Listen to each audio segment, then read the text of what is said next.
Assalamualaikum warahmatullahi wabarakatuh. Selamat sore, salam, Om Swastiastu, Namo Buddhaya, salam kebajikan, dan salam sejahtera bagi kita semua. Halo Sobat Cemis, apa kabar nih?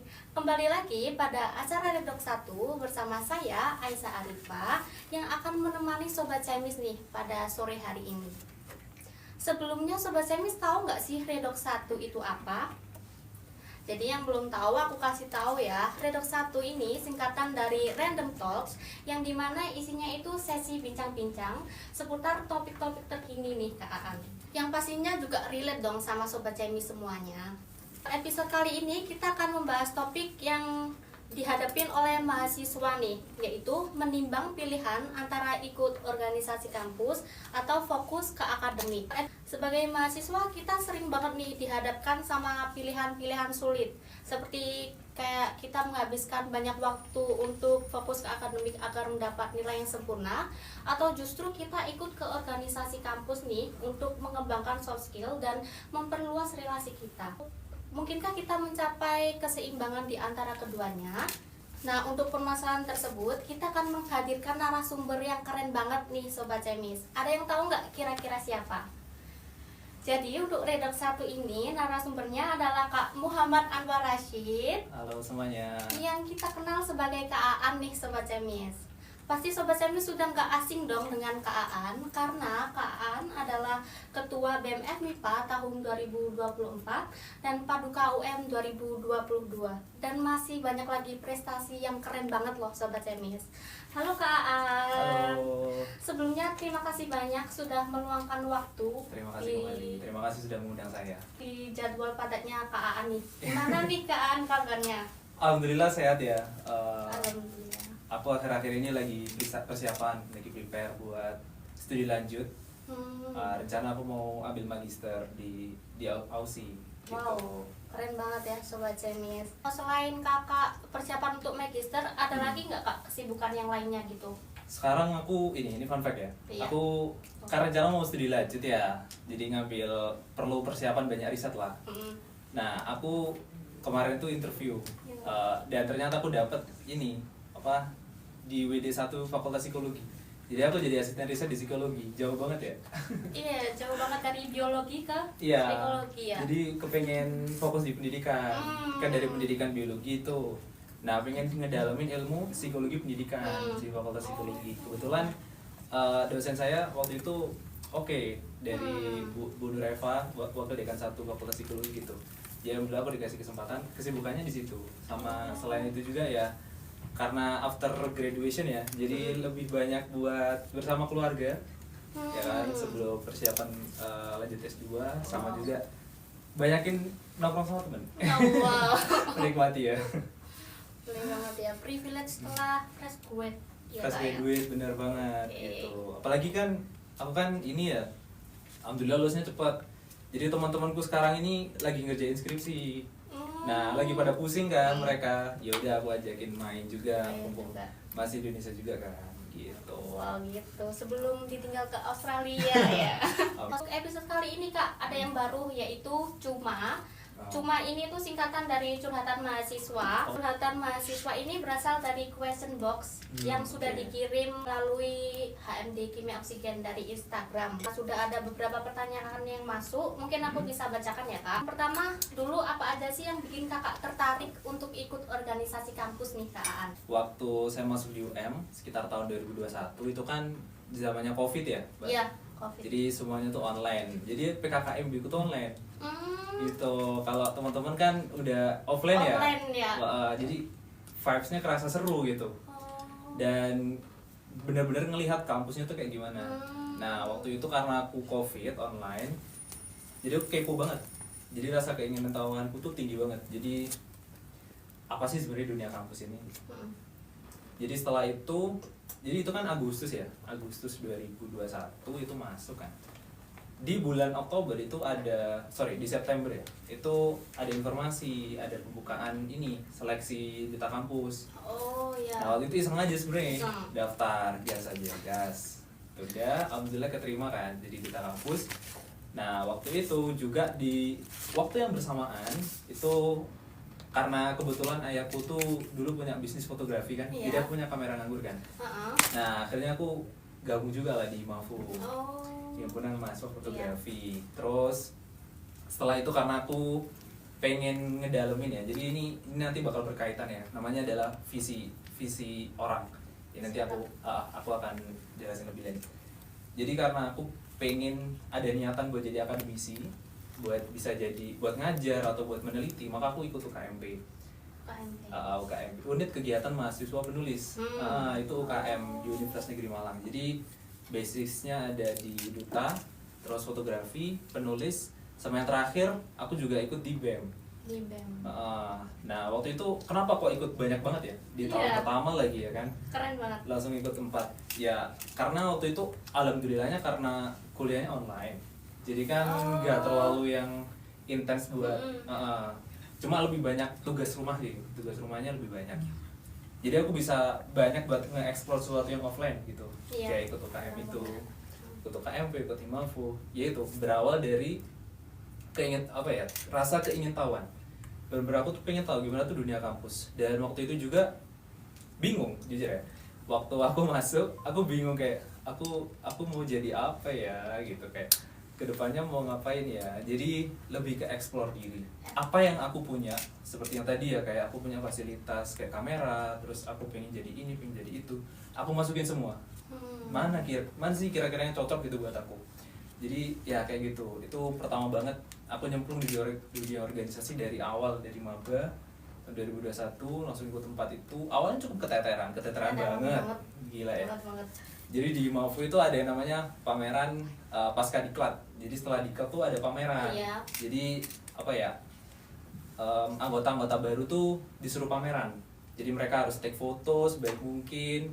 Nanti ada kuratornya, nanti dikurasi fotonya, harus bisa masuk ke pameran. Nah itu aku dulu wajib, jadi pagi ada kuliah ya kan, online, ada tugas ngerjain bentar, habis siang cari footage buat foto, habis itu nulis-nulis dikit buat UKMP karena dulu ada project kayak antologi puisi gitu. Jadi setiap mahasiswa tuh dalam satu grup harus buat buku gitu. Nah malamnya ikut rapat BEM gitu terus. Tapi satu hal ya yang benar-benar harus diperhatikan itu apa ya, istirahat.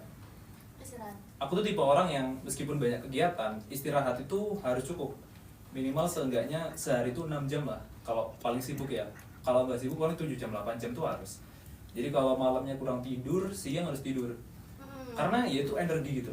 Kalau di biologi kan juga diajarkan bahwa apa ya, istirahat itu dia bisa meregenerasi sel, terus buat kita tuh lebih banyak energi. Jadi kayak kalian sibuk di organisasi, ngerjain laporan sampai begadang, itu kurang baik sebenarnya. Tapi ya harus bisa ditata kayak gitu, karena kalian ngerjain sampai begadang, paginya kalian nggak punya energi, wah nggak masuk malah kuliahnya gitu.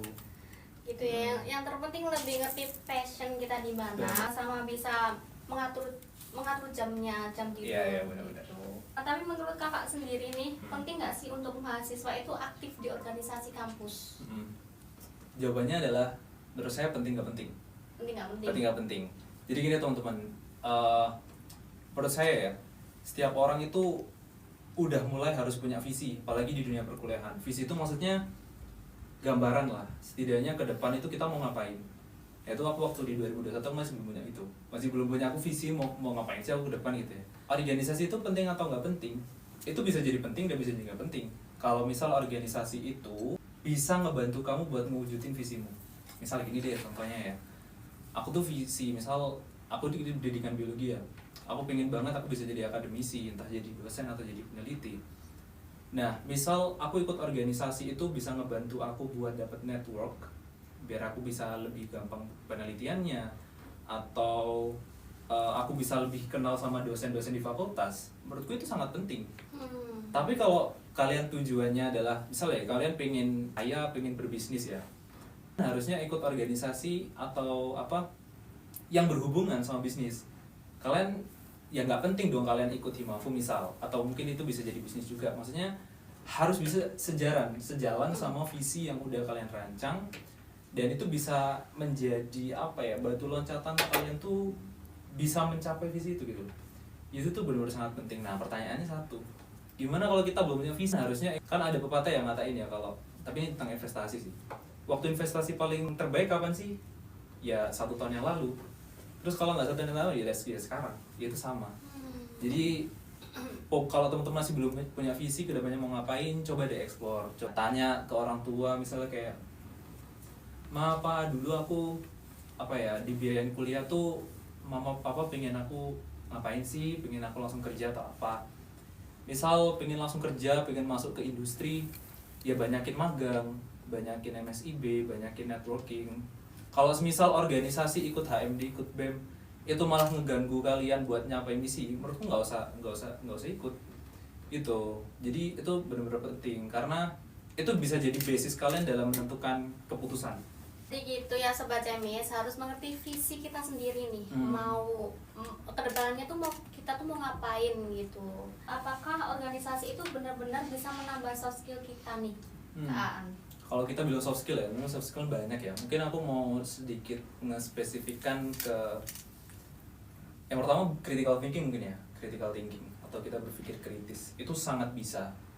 Tapi teman-teman, kalau teman-teman ikut organisasi, yang perlu diperhatikan itu bukan organisasinya, tapi proses yang kalian lakukan di dalamnya. Kayak BEM UM atau BEM Fakultas MIPA atau HMD.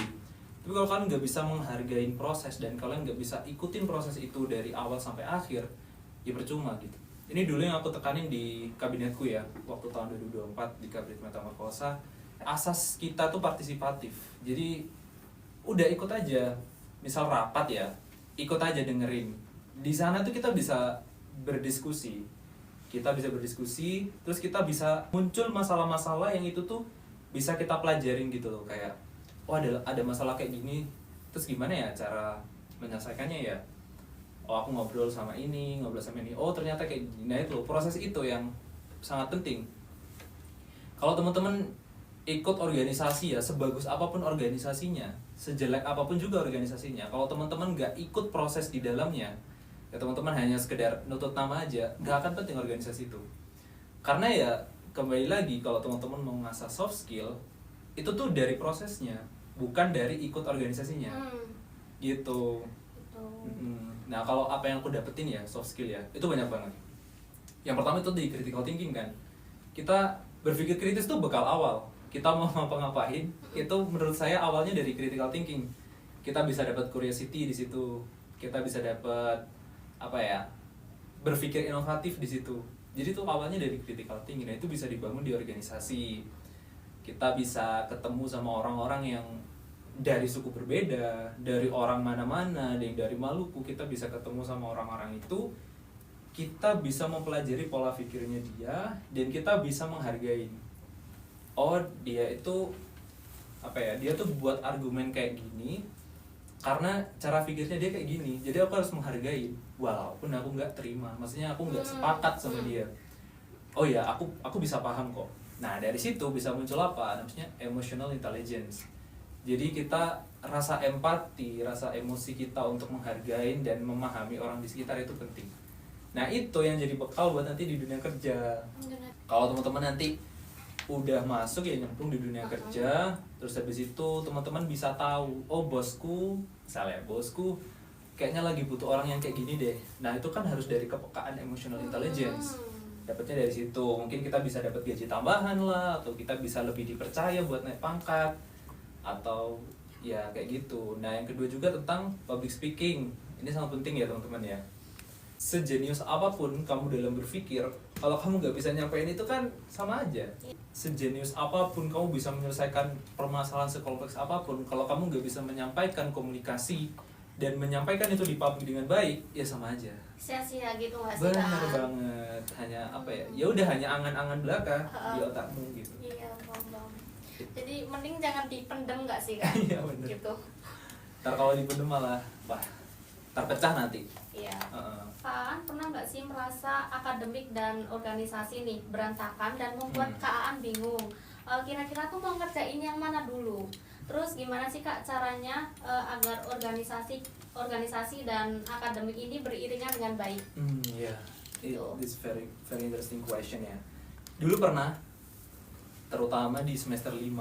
Jadi dulu kalau mungkin teman-teman seangkatanku yang angkatan 21 yang dari pendidikan biologi mungkin paham lah, di semester 5 itu ada mata kuliah kayak struktur perkembangan hewan 2, struktur perkembangan tumbuhan, fisiologi tumbuhan, fisiologi manusia, ekologi, semuanya itu adalah praktikumnya. Semuanya ada praktikumnya, semua minta laporan praktikum, babnya juga mungkin ada 7 sampai 10 bab. Jadi ada 7 sampai 10 praktikum di setiap mata kuliah. Belum lagi dulu waktu di tahun yang sama kan 3 tahun ya di BEM. Di tahun kedua itu aku jadi kepala biro hubungan eksternal. Belum lagi di organisasi waktu itu lagi banyak banget konsolidasi, karena dulu banyak banget kejadian kayak yang apa, kalau nggak salah ada demo tentang cipta kerja, terus ada banyak banget lah konsolidasi gitu. Nah kan sebagai hubungan eksternal kan harus ikut ke sana buat mewakilin. Nah waktu itu lagi bener-bener hektik banget. Keluarga pun juga sama, waktu itu ayah di tahun yang sama juga pertama kali sakit di situ. Jadi kayak waduh keteteran banget. Tapi itu alhamdulillah hanya di semester 5. Aku di semester 6 udah mulai ngerti polanya, dan karena mata kuliahnya juga udah nggak terlalu banyak lagi praktikumnya, udah mulai bisa menata lah. Nah ini dulu juga pengalaman ya sebagai kepala biro.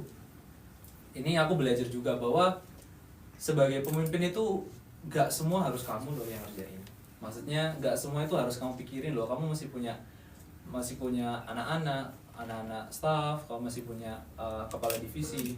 Sharing aja, dibagi bebannya, jangan dipendam sendiri. Karena dulu aku tipenya tak pendam sendiri, dan ketika ada sesuatu yang nggak beres, itu aku nggak mengevaluasi orang bersangkutan, tapi aku langsung turun, langsung memperbaikin gitu loh.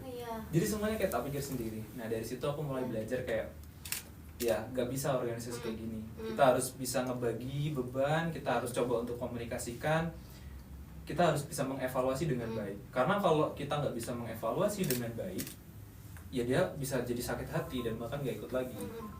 Ya kita tahu semua kan organisasi pemerintahan kita nggak dibayar loh, bener nggak sih? Iya, benar banget. Kita nggak dapet secara material. Jadi motivasi secara ekstrinsik itu nggak berlaku karena kita nggak dapet gaji gitu.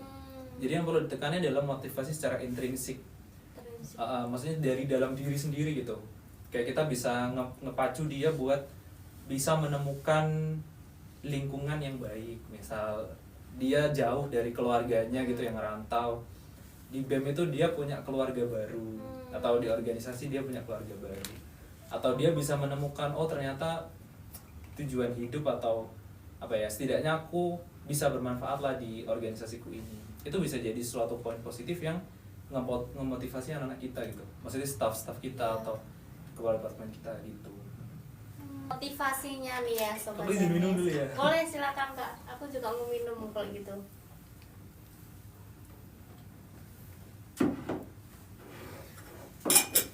Baik Kak, sebelum lanjut ke pertanyaan selanjutnya nih, aku mau ngobrol dulu sama Sobat Cemis. Sobat Cemis semuanya bisa mengisi link angket yang telah disematkan di kolom komentar ya Sobat Cemis, untuk kelancaran kegiatan Redox 1 ini. Baik Kak, lanjut ke pertanyaan selanjutnya nih. Bagaimana sih cara Kakak membagi waktu antara tanggung jawab organisasi dan tugas-tugas kuliah? Ya, ini juga pertanyaan yang sangat menarik ya. Kalau ini kuncinya ada di manajemen waktu sebenarnya. Manajemen waktu. Ya. Jadi gini, aku tuh mandang waktu yang kita punya itu tuh sebagai resource atau sumber daya. Dimana waktu ini atau sumber daya ini itu tuh bakal bisa habis loh. Iya nggak sih? Jadi ya coba kita pakai pakai contoh aja lah ya. Kita nggak tahu ya, mungkin teman-teman sobat Cemis di sini umur berapa? Mungkin 18 sampai 20 lah ya. Ya mungkin 20 lah ya, kita gampang ya. 20, sekarang udah umur 20. Dan apa ya, harapan hidup di Indonesia tuh kan, atau apa ya, ya Nabi Muhammad aja kan meninggalnya 63 ya. Berarti kita cuma punya waktu 43 tahun loh sampai kita itu nanti bakal meninggal. Nah itu waktu kita mau dipakai buat apa? Nah itu adalah sumber dayanya yang bakal bisa habis. Jadi selama teman-teman punya sumber daya ini, itu tuh jangan dibuang, jangan disia-siakan. Jadi itu benar-benar harus dipahami. Jadi berawal dari kesadaran dulu. Ketika teman-teman bisa lebih menghargai waktu, lebih sadar terhadap waktu yang teman-teman punya, Jadi teman-teman punya waktu buat, aku nggak mau nyanyain waktu deh gitu. Semisal emang waktuku buat ngerjain ya aku ngerjain, jangan ditunda. Misal teman-teman lagi kuliah, lagi diajar dosen lagi jelasin, nggak usah mikir organisasi dulu, ya fokus di situ. Iya. Jadi langsung gitu loh, apa ya, real dan nggak kepecah, fokus gitu loh teman-teman. Kalau bahasa mindfulness gitu loh, bisa fokus sama apa yang diajarin, itu jauh lebih berkali-kali lipat lebih banyak benefitnya daripada teman-teman kayak kuliah, teman-teman ngerjain apa ya, job desk buat kegiatan misalnya. Nah, waktu di organisasi pun juga sama. Ketika lagi rapat, teman-teman fokus di situ, dengerin aja meskipun nggak punya pendapat, nggak punya sesuatu yang ingin disampaikan, yang penting dengerin. Jadi teman-teman ikut di prosesnya, itu yang penting. Nah, waktunya istirahat, ya istirahat, jangan ngerjain laporan. Gitu. Kalau misal biasanya kalau deadliners ya, maksudnya orang-orang yang deadliners kan biasanya udah ada contoh ya dari teman-teman yang udah selesai duluan, orang-orang rajin biasanya. Itu bisa digunakan atau enggak ya? Setidaknya apalagi dunia sekarang nggak sih, kita bisa pakai AI, kita bisa pakai semua, itu benar-benar dimanfaatin. Jangan sampai kita itu keteledoran lah antara satu sama lain. Jadi keseimbangan itu sangat-sangat penting di dunia perkuliahan gitu. Gitu sih. Iya, kalau semisal nih Kak, kita kan gimana? lagi kuliah nih, tapi ada kayak pesan masuk buat job desk nih. Itu Kakak pernah ngalamin nggak? Oh, pernah Yang banget. Kakak alamin tuh, yang Kakak kerjain tuh gimana? Gitu. Ya dulu aku cerita ya, waktu jadi ketua BEM dulu tuh sering banget ya ketika ada dosen ngajar, tapi kan aku mute ya. Iya. Sedangkan tuh ada anak subdivisi tuh mau minta tanda tangan buat program kerjanya dia, dan itu mepet banget gitu kan. Terus karena HP ku aku mute, jadi aku nggak tahu ada notif kan. Jadi orangnya tuh nunggu 1 jam di depan pintu sampai aku selesai. Ya itu salut banget sih sama teman-teman subdivisi, sama anak-anak di BEM juga banyak yang kayak gitu. Jadi ya itu sih, kita hilanginnya jadi distraksi kalau aku ya. Karena distraksiku HP, ya aku nge-mute HP, aku taruh di saku dan lain sebagainya. Kita harus benar-benar fokus. Nah itu emang susah di dunia yang serba multitasking ini kan. Kayak kita ngerjain tugas sambil dengerin musik, terus ada 2 tab, satunya nonton drakor, satunya apa, lagi makan juga ya kan. Nah itu menurutku kurang produktif sebenarnya. Jadi harus memang lebih coba untuk berlatih fokus, karena dulu aku juga sama, aku susah banget fokus. Jadi aku mulai bisa belajar fokus itu ya di semester akhir aku jadi ketua BEM, di sekitar semester kedua kan, 1 tahun ya jadi ketua BEM. Nah di semester kedua itu aku udah mulai bisa berlatih. Dulu ya sering keganggu, kayak bayangin waktu jelasin tiba-tiba cering, mas saya mau minta tanda tangan ini, soalnya ditunggu Pak Nurul dosen pembimbing. Jadi kan urut kan dari ketupel, ketum ke dosen pembimbing gitu. Ya udah akhirnya aku ke kamar mandi buat tanda tangan doang. Bu saya izin kamar mandi buat tanda tangan. Ya kayak gitu. Jadi sangat terganggu, cuman ya itu harus bisa dibiasakan.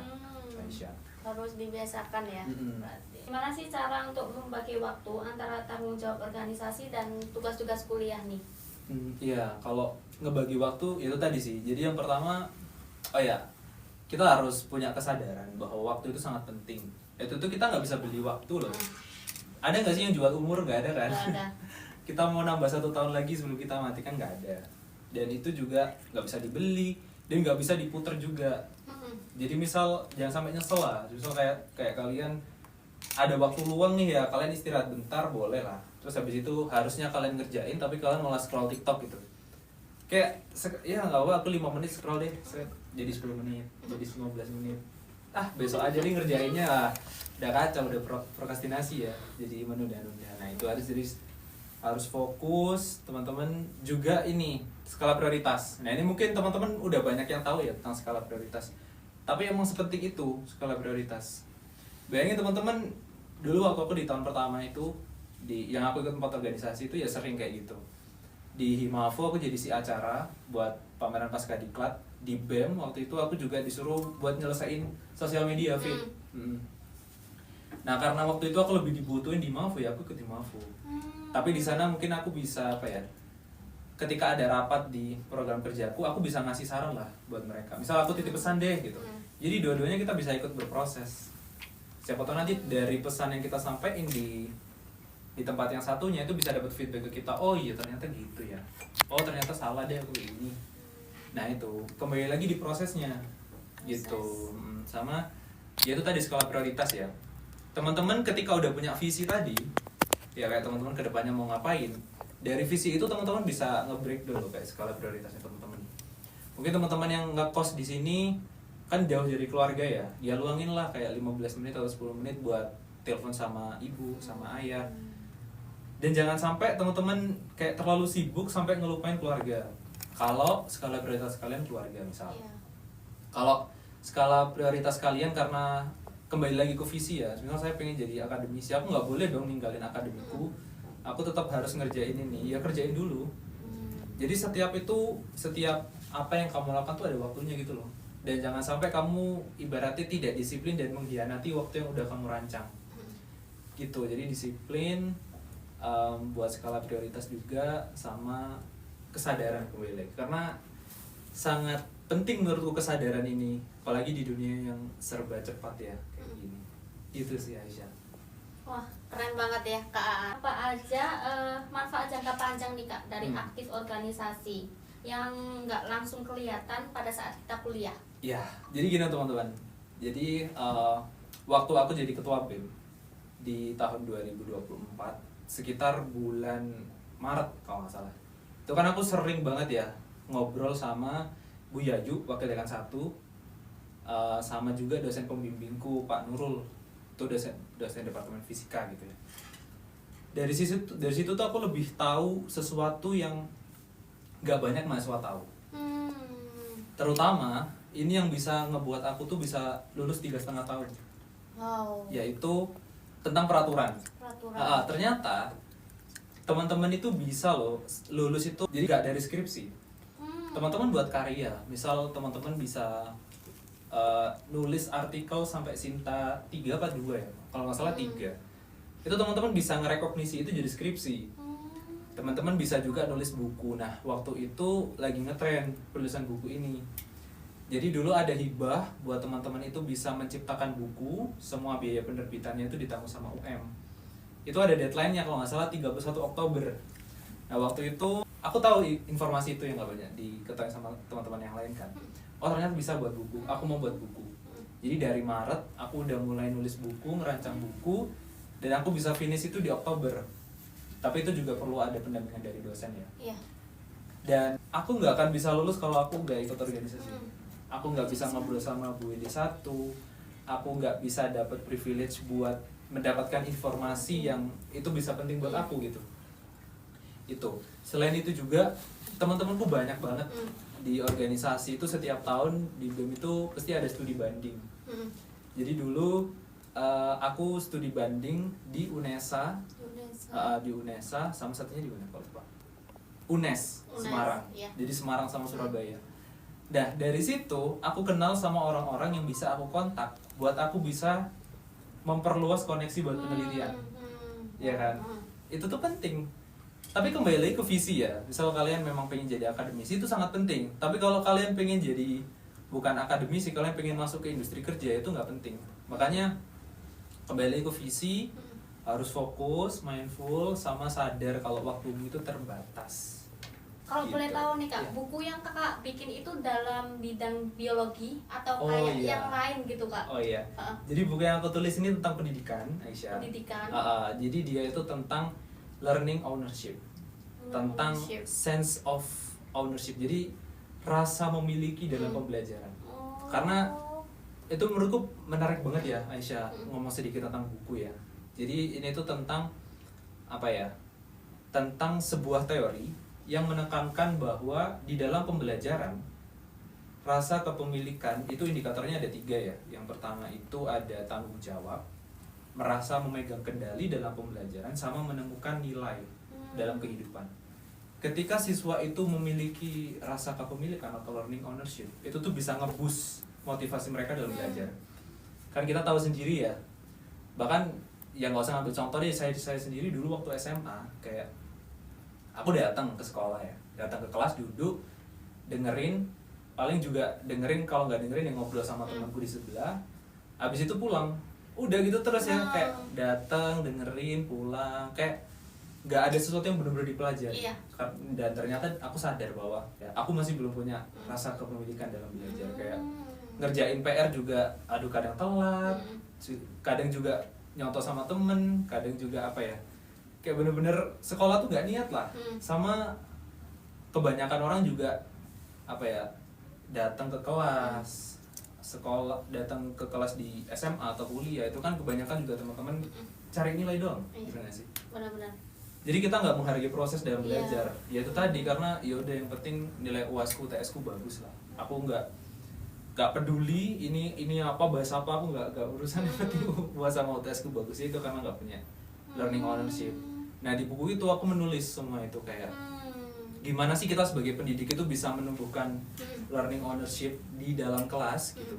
Jadi waktu itu aku ngambil data, kebetulan di tahun yang sama aku jadi ketua BEM, itu aku juga ikut jadi asdos di 3 mata kuliah waktu itu. Gila itu, wah. Yang pertama di fisiologi tumbuhan, itu di biologi ya, Vistum. Terus apa, teknik laboratorium, tech lab, sama manajemen inovasi. Itu mata kuliah umum, jadi aku jadi mentor kan. Waktu itu kebetulan dosen Pak Pras, dosen seni, itu minta aku buat ngisi di kelasnya dia, karena beliau mau lanjut S3 waktu itu, jadi nggak bisa ikut banyak kan. Akhirnya aku minta izin, Pak saya mau nerapin learning ownership di kelas dong. Nah itu akhirnya aku nerapin di kelas manajemen inovasi itu, dan aku ambil datanya buat jadi bukuku. Jadi aku bisa selesai di bulan Desember, bukuku udah terbit. Aku langsung ujian di Januari, udah selesai. Jadi aku nggak usah skripsi, tapi ya itu, wah itu gila sih, apa ya, wah hektik banget. Keren banget sih Kak. Betul. Kalau boleh tahu nerbitin berapa buku nih? Kira-kira harus berapa biar bisa skripsi? Oh iya, kalau persyaratan ya, jadi persyaratannya yang pertama harus ISBN teman-teman. ISBN. ISBN, jadi buku kalian tuh harus ada standarisasinya. Namanya International Standard Book Number. Jadi ada nomornya. Yang kedua, buku kalian tuh harus sesuai dengan bidang kalian. Misal teman-teman dari pendidikan, ada dari pendidikan kimianya lah kalau dari kimia ya. Atau kalau murni, misal teman-teman mau nulis buku tentang sebuah apa ya, unsur di kimia, misal tentang apapun lah, itu bisa. Dan yang terakhir syaratnya itu harus didampingi oleh dosen. Jadi kalian jadi penulis pertama, dosen kalian jadi penulis kedua, dan kalian harus menulis itu berdasarkan pendampingan dari dosen. Nah itu syaratnya cuma 3 itu aja. Dan kalian langsung nerbitin, bisa turun, udah nggak usah skripsi. Bagaimana cara meyakinkan diri sendiri bahwa mengikuti organisasi itu bermanfaat? Ya itu kembali lagi ya, kita harus lihat ke visi kita ya. Visi. Nah kalau kita udah punya visi nih, ya kita dari visi itu kita harus ngeyakinin kalau apa yang aku lakukan sekarang, secapek apapun yang aku lakukan sekarang, sehancur lebur apa yang aku lakukan sekarang, ini tuh bisa ngebawaku buat ngecapai visiku. Aku bisa jadi orang yang mungkin bisa jadi orang sukses menurut definisi kita sendiri. Aku bisa jadi orang yang bermanfaat, aku bisa jadi orang yang have fun terus lah sama teman-teman di sekitar. Yaitu, jadi, nah tapi kalau teman-teman misal ngerasa ya, kalau oh, aku ikut organisasi sekarang kok kayaknya nggak mendukung visiku ya, ya udah keluar aja nggak apa-apa. Itu buat kebaikan bersama, kebaikan kalian sama kebaikan organisasi kalian. Nah kalau kalian kayak semacam gantung ya, kayak apa ya, kalau bahasa Jawanya ogal-agil lah ya, apa ya? Ya kayak ragu-ragu lanjut enggak, terus teman-teman jadi pasif, nggak pernah ikut organisasinya, ya kalian hanya jadi apa ya, ya jadi nama doang.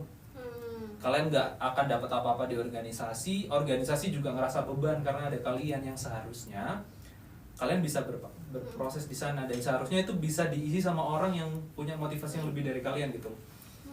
Tuh jadi benar-benar penting, dan cara meyakininnya kembali lagi itu kita harus apa ya, kita harus punya visi, kita cek apakah aku ikut organisasi sekarang ini bisa ngebantuku buat mencapai tujuan visiku itu gitu. Nah dari situ aku yakin teman-teman pasti punya rasa apa ya, ngebus buat lebih ambis lah, karena oh ini aku percaya bahwa ini bisa ngebantuku buat jadi orang sukses di masa depan gitu. Benar-benar Penting banget ya Sobat CMS. Karena tips dari Kak Aan agar tetap semangat ikut organisasi walaupun nilai Kak Aan itu turun, atau mungkin Kak Aan pernah mengalami nilai turun atau gimana Oh nih? iya bener, aku jadi nilai turun di semester 5 itu, nilaiku jeblok guys. Dan jadi kalau ada grafik disiapkan itu gini, seret gini.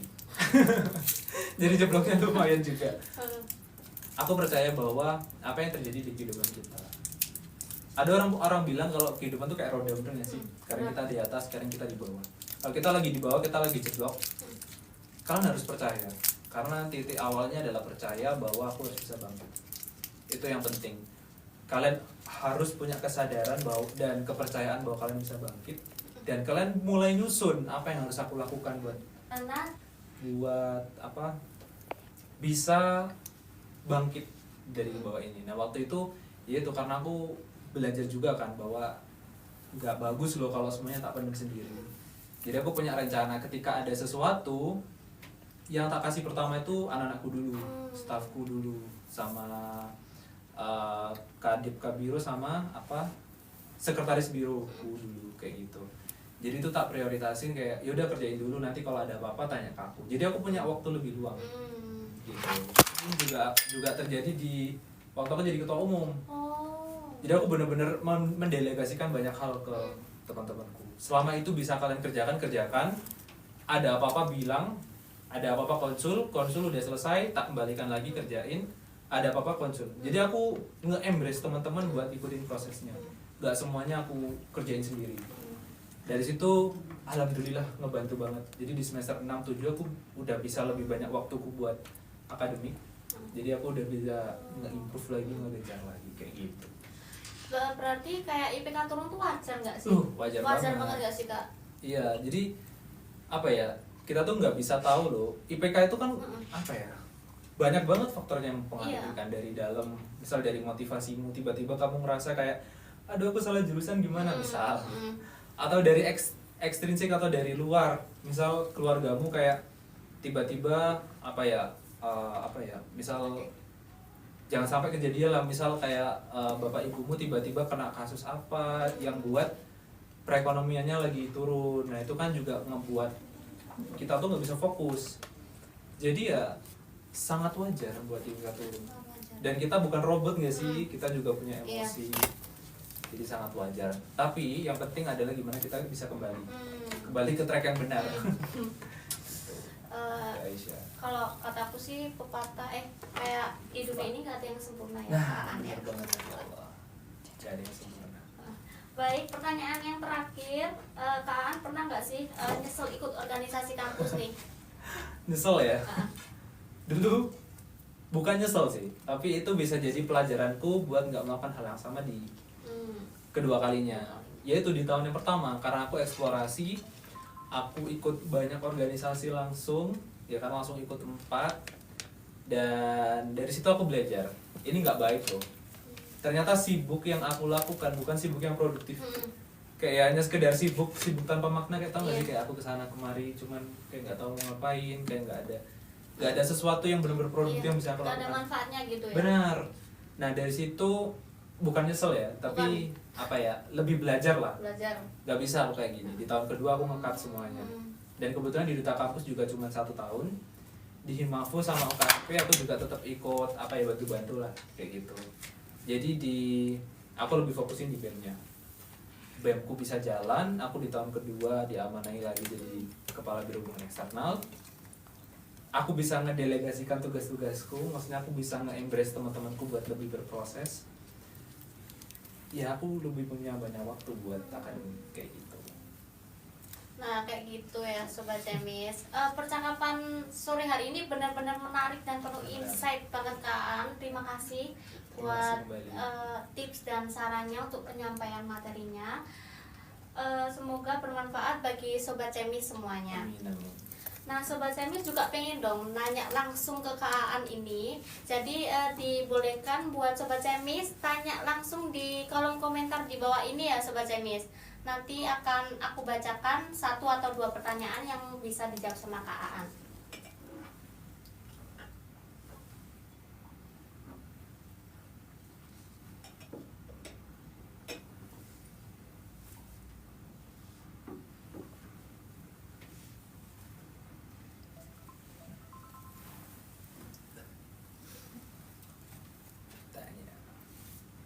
Ayo guys, nggak usah malu-malu guys, tanya aja apapun yang bisa aku jawab ya, tapi ya jangan pertanyaan aneh. Baik, karena kan ini teksnya nggak terlalu kelihatan ya komentarnya.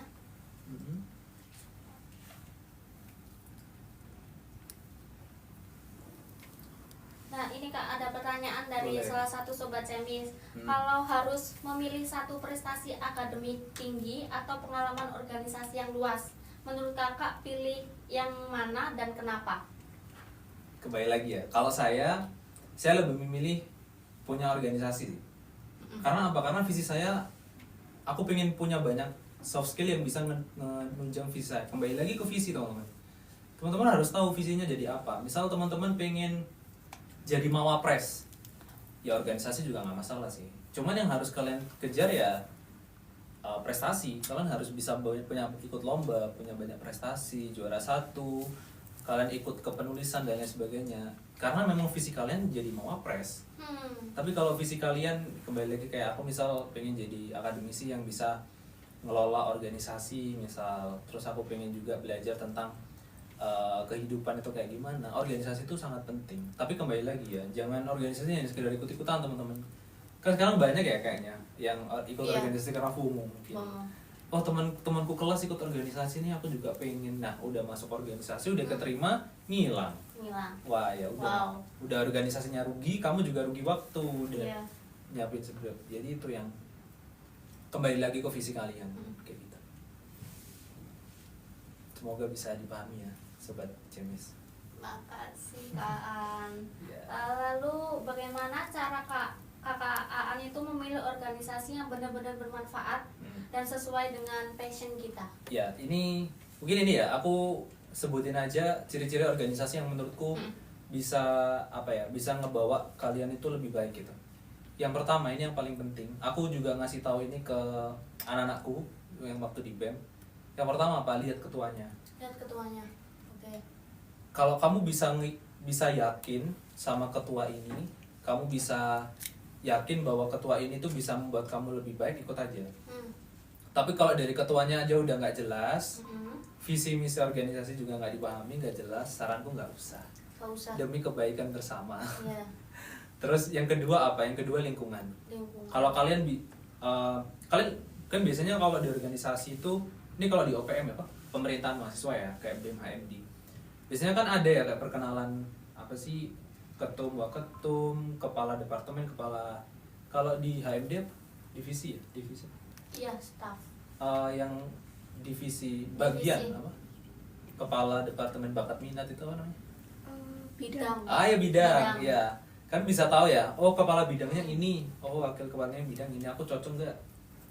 Kalau memang nggak cocok, kalian bakal butuh waktu lama buat beradaptasi. Saranku cari yang cocok. Yang kedua juga masuk ke bidang atau departemen yang memang kalian minati. Misal kalian punya interest buat ngedesain, tapi kalian masuknya di keilmuan atau apa ya? Ya keilmuan. Nggak cocok. Iya penalaran, nggak cocok. Nah daripada kalian memaksakan, lebih baik tidak usah kayak gitu. Itu. Terus selain itu juga, ya itu ya kalian harus cek ketuanya siapa. Terus visi misi ini juga penting. Visi misi organisasi itu benar-benar perlu dipahami karena selama 1 tahun ke depan apa yang akan kalian lakukan itu harus berdasarkan visi misi itu. Kalau kalian udah nggak cocok sama visi misinya, ini visi misi apaan sih, nggak usah ikut. Daripada kalian ngeganggu ketuanya buat mencapai visinya mereka, dan kalian juga nggak bakal bisa maksimal berproses di sana. Berikut itu beberapa indikator yang bisa teman-teman cek buat memutuskan apakah organisasi ini tuh bisa ngebantu aku atau enggak gitu. Aku mau tanya dari saya sendiri nih. Oh iya boleh. Kan kata kakak kan kita harus masuk ke bidang yang passion kita sendiri ini. Tapi kan kita kan nggak tahu ya dari organisasi itu kita dimasukkan ke bidang yang mana. Jadi kayak semisal kita dimasukkan yang bukan passionnya kita. Kita ya udah selama mengabdi itu di bidang itu sendiri. Menurut Kak gimana nih? Kalau itu harusnya di panitia penyeleksinya ya harusnya. Maksudnya kenapa orang bisa penempatkan? Sebenarnya kalian boleh loh kayak bilang kalau Kak, saya kalau nggak ditempati di sini saya lebih baik mundur Kak. Atau enggak, saya benar-benar picky banget karena memang ini harus sesuai sama visi saya. kalau memang saya nggak bisa ditempatin di sini, saya nggak bisa belajar. Hmm. Daripada tetap kakak masukkan saya ke sana dan saya jadi beban, lebih baik saya mundur. Jadi benar-benar itu harus di awal, teman-teman. Teman-teman harus tahu juga visi kalian pengen masuk ke bidang apa, masuk ke departemen apa. Nah dari situ kalian tekanin bener-bener ke cutting kalian. Kak, kalau saya nggak masuk di sini, saya nggak bisa belajar. Daripada saya nggak bisa belajar dengan baik, lebih baik saya nggak lanjut kayak gitu. Gak apa-apa, it's okay, itu hak kalian buat menyampaikan itu, dan hak dari penyeleksi juga akan masukkan kalian atau enggak gitu. Itu Aisyah. Baik, lanjut lagi ke Aan. Boleh. Dari pertanyaan yang ketiga, hal apa yang paling menantang saat harus menyeimbangkan organisasi dan akademik? Hal yang paling menantang ya, banyak banget sih sebenarnya. Kalau kita bilang sesuatu yang menantang sangat banyak, sesuatu suka duka juga sangat banyak. Mungkin aku ambil contoh aja, yaitu yang sangat menantang di semester 5 itu, gimana aku bisa menemukan keterpurukan, IPK aku turun, semuanya kacau, ayahku juga mulai sakit. Itu benar-benar buat terpuruk dan gak fokus. Tapi ya dari situ kembali lagi gimana caranya kita buat rencana buat kita bisa bangkit lagi.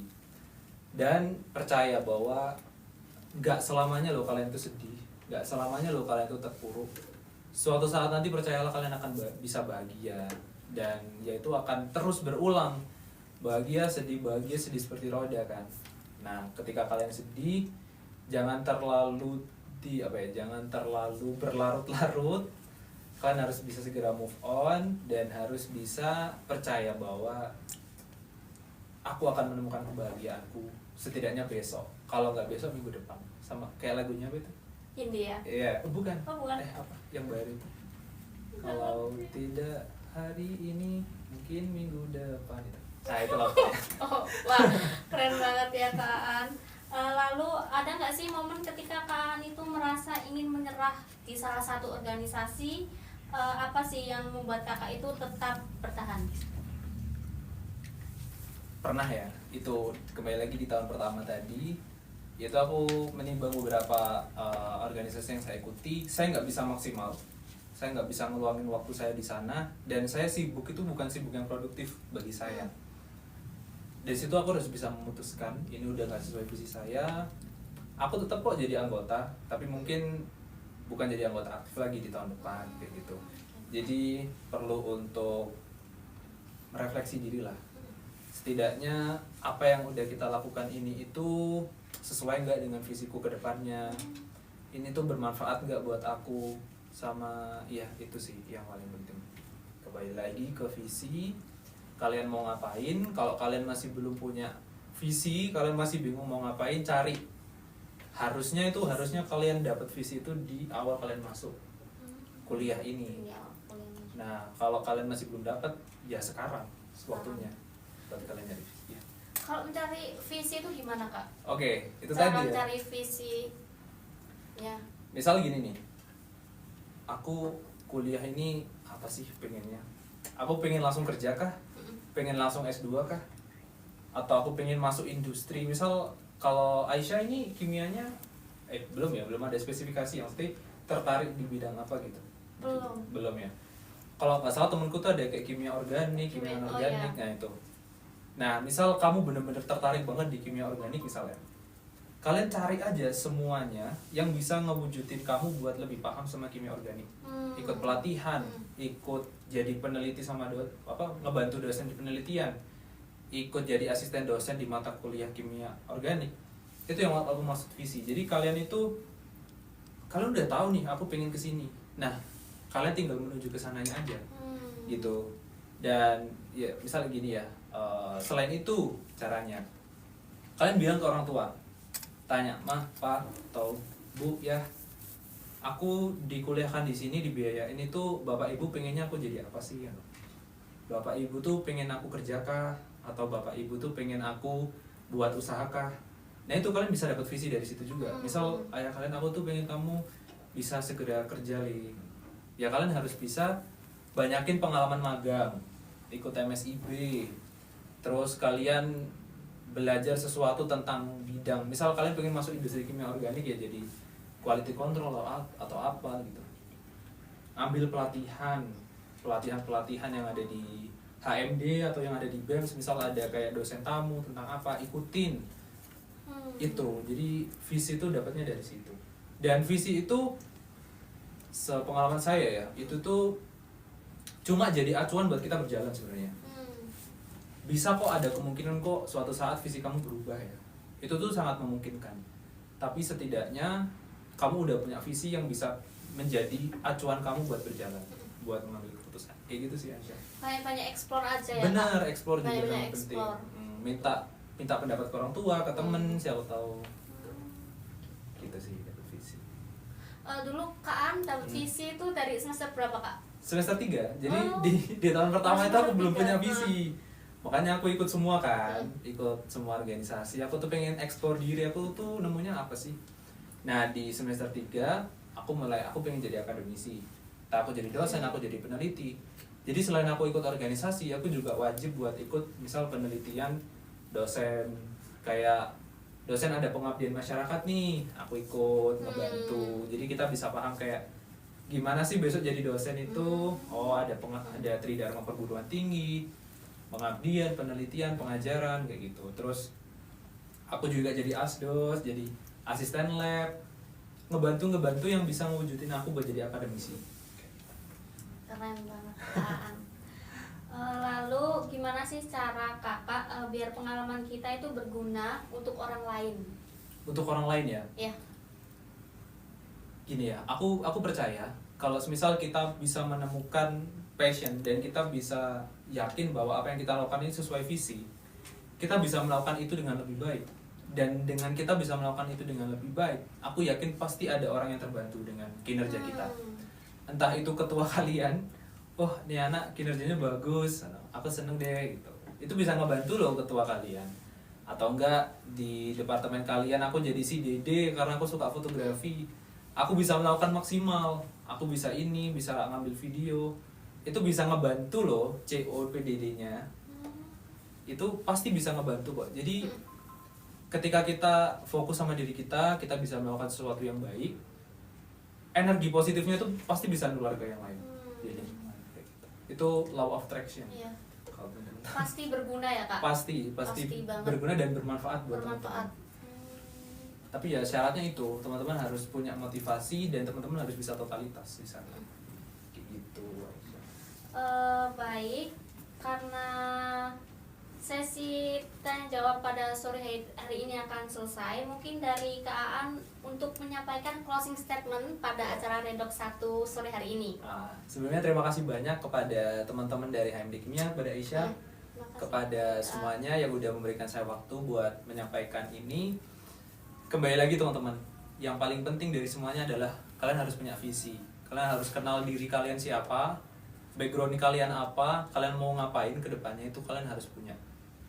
Dan semisal kalian masih belum punya, pumpung belum terlambat, segera cari. Kalian mau ngapain, dan segala proses pengambilan keputusan selama kalian berproses di sana itu harus sesuai dengan visi kalian. Kalau udah nggak sesuai sama visi kalian, cut off aja. Daripada itu ngebebanin diri kalian dan ngebebanin organisasi yang kalian lakukan. Dan kalau kalian masih punya pertanyaan atau pengen konsul atau apapun, kalian bisa mungkin DM Instagram saya gitu. Nanti kalau bisa saya jawab, saya pasti jawab. Kalau saya bisa bantu, saya pasti bantu sebisa mungkin. Kayak gitu. Baik, buat sobat Cemis yang masih bingung ya, bisa langsung nge-DM Kak Aan. Boleh Banget ya. nanti kita diskusi lah, ngobrol-ngobrol. Iya. Baik, untuk Redox 1 ini bisa saya simpulkan ya Kak Aan. Kita itu belajar bahwa tidak ada jawaban yang benar atau salah dalam memilih organisasi dan akademik. Yang terpenting adalah kita itu memahami prioritas skala tadi, passion, dan tujuan jangka panjang untuk kita sendiri.